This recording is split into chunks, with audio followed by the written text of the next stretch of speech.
Hey everybody, and welcome to a special Thanksgiving edition of Bob Appetit. Today we're going to be doing one of my favorite recipes, the Akuma Eggs, which is my take on the classic deviled eggs. In this dish, we'll be using a bunch of Asian-inspired ingredients that bring a bit of heat and sweet to our deviled eggs. Let's learn about that on Bob Appetit. Ding!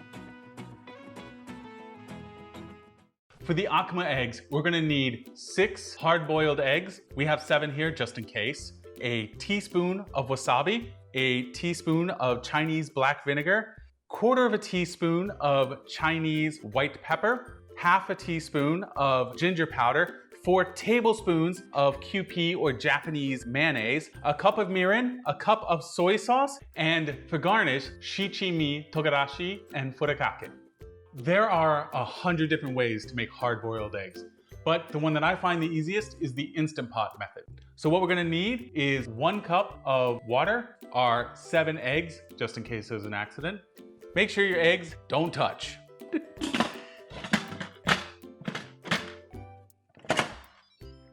And 8 minutes on high pressure.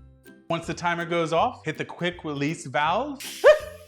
Now that it is done, open your container and quickly put your eggs into an ice bath.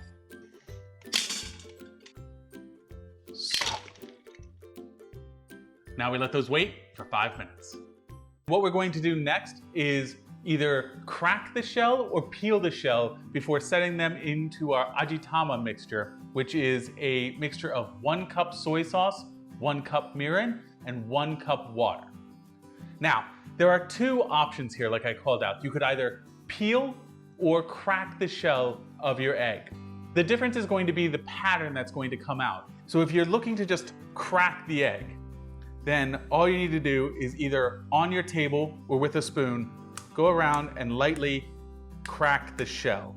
Try not to make any big, massive cracks so that you don't end up letting too much liquid in. And just place it in the Ajitama mix. If you want to peel your egg, then I recommend a peel method that I learned while watching someone at a ramen restaurant nearby peel eggs rapidly. And what they would do is they would crack the top of the egg with their spoon and then come in and just get underneath the shell. And as you can see, as long as you're pushing away from the egg, never down into it, the shell comes off real quickly. You'll feel it get underneath, boom. Now you can start taking off more and more of the shell.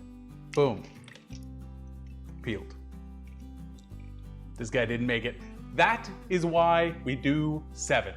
There's always one who doesn't make it. Once you've got all of your eggs inside of your sealable container, you'll want to add as much water as needed to completely cover the eggs. They will float, and that's totally fine. If you want to make sure that they get the coloration all around the egg, then you're going to want to rotate them every couple of hours to make sure that the liquid soaks up in all of the different spots. For now, we're going to seal this and put it in the fridge overnight. I have a bunch that I've already made, and you can tell which ones have sat completely peeled. Their whole egg white has turned this beautiful brownish black color, and it has the nice sweet smell of soy sauce and mirin. Meanwhile, these other ones that had the cracked shell, you can see this interesting blocking and webbing pattern on them. I cracked some of my shells a little too big, and that's why there's these massive chunks of discoloration. But if you crack your shell lightly, it'll have a nice little webbing pattern on it. Now that we have our seasoned eggs, let's make the actual deviled egg. To make the deviled egg mixture, or the Akuma egg mixture, take your egg and cut it in half carefully, and then pull out the yolk. I always recommend going towards the larger area and spreading that. It tends to break the egg less. Dump the yolk inside of a bowl, put the egg on a plate. I also recommend wiping off your knife in between each one so that you don't add egg yolk to the outside of the eggs each time. With our yolks separated, we're gonna add in our ginger, Chinese black vinegar, Chinese white pepper, wasabi, that went poorly, and Kewpie or Japanese mayo. The interesting thing about Japanese mayo is that it's actually made only using the egg yolks, and it doesn't have any added sugar or salt, so it has a distinct and slightly sweeter flavor from only using the yolks, which will go great with our wasabi, which will add a bit of heat. And then use a fork to combine the entire mixture. Add a little touch of salt, but you don't need too much because the egg is also going to be salty with the soy sauce. Now, something you can do if you notice that it's a little too dry is add some more Kewpie. And likewise, if it's a little too wet, you can add a bit more wasabi or egg yolks. Now that our mixture is complete, we're going to add it to a Ziploc bag or your own piping bags if you happen to have them. Fancy. And then we're gonna put that mixture back into our egg whites. Now that we've piped our Akuma mixture back into our seasoned eggs, we can add our garnish. Now I have two options here. One is Furikake, which is going to add a nice salty texture because it uses dried seaweed and sesame seeds. But you can also use shichimi togarashi, which is going to add a nice spice and a little bit of heat and that paprika color that we're used to on our eggs.